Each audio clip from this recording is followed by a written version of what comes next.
ვაჟაობა, კვირიკობა თუ ბიძინაობა. ივანიშვილი წინასაარჩევნოდ ახალ ხრიკებს მიმართავს. ოლიგარქი ბოლო რამდენიმე კვირაა ელექტორატს სახალხო დღესასწაულებზე აგროვებს. ზეიმისა და დღესასწაულის აღნიშვნის ნაცვლად საზოგადოება მილიარდერის დაპირებებს ისმენს. პოლიტიკურ განცხადებებს ოლიგარქის სცენის ნაცვლად აივნებიდან და ხალხის პირისპირ აკეთებს. ბიძინა ივანიშვილი წინასაარჩევნო კამპანიას ორიგინალურად განაგრძობს. რომ მოსპონ ეს ტრადიციები რაც ჰქონდა ჩვენ.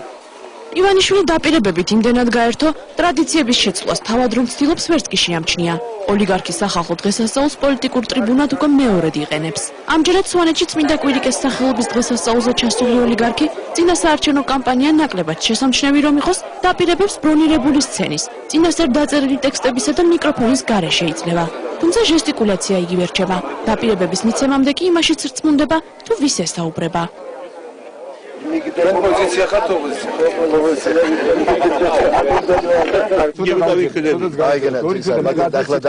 თითოეულ ოჯახთან მივალთ ჩვენ თითოეულ ოჯახში შევართ და ყველა ჭირს გავიზიარებთ ყველას გასაჭირს გავიზიარებთ და ყველას დავეხმარებით ჩვენ შევხვით პრეცედენტს როგორ უნდა იყოს ნორმალური ხელისუფლება და ამის შემდგომ ქართველებმა და საქართველოს მოსახლეობამ აღარ უნდა დაუშვათ რომ ხელისუფლების სამსახურში ჩავდგეთ პირიქით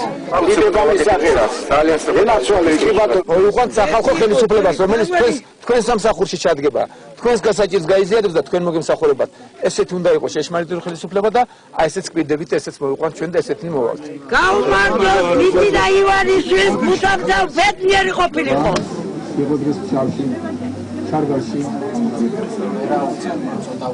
აიმევროთ ეს სცენარი კვირიკობამდე ორი კვირით ადრე განვითარდა. ვაჟაობა იყო პირველი პრეცედენტი, სადაც ივანიშვილმა სახალხო დღესასწაულის გამოყენება პოლიტიკური მიზნებისთვის სცადა და ოლიგარქი ხმამაღალ განცხადებებს ვაჟა-ფშაველას სახლ-მუზეუმის აივნიდან გადმდგარი ცდილობდა.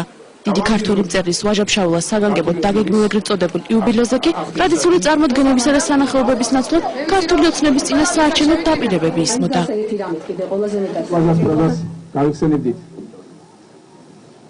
მოძალადე ხელისუფლება უარს ამბობს ძალადობაზე, უარსიტყვის ძალადობაზე მხოლოდ მაშინ დაფრთხება ბლის ხროვა, როცა უმრავლესობა გადაწყვეტს ამას. ცოტა დავამახვილე ციტატა, მაგრამ აზრი მეგონი მოგეცადეთ. არატრადიციულ ვაჟაობას და კვირიკობას წელს საერთო ერთი რამ ჰქონდათ. ორივე დღესასწაულს სტუმრებიც არატრადიციული ჰყავდა. ოლიგარქი სვანეთსა და ფშავს სხვადასხვა კუთხიდან ჩამოყვანილი მხარდამჭერებით, ოცნების წევრებითა და დაცვის სამსახურით ესტუმრა. ვაჟასგან განსხვავებით ივანიშვილმა წმინდა კვირიკეს შესახებ ალბათ არაფერი იცის, რადგან მისი ცხოვრებისეული მაგალითების მოყვანის ნაცვლად სვანებს ოცნებების ახდენას დაპირდა.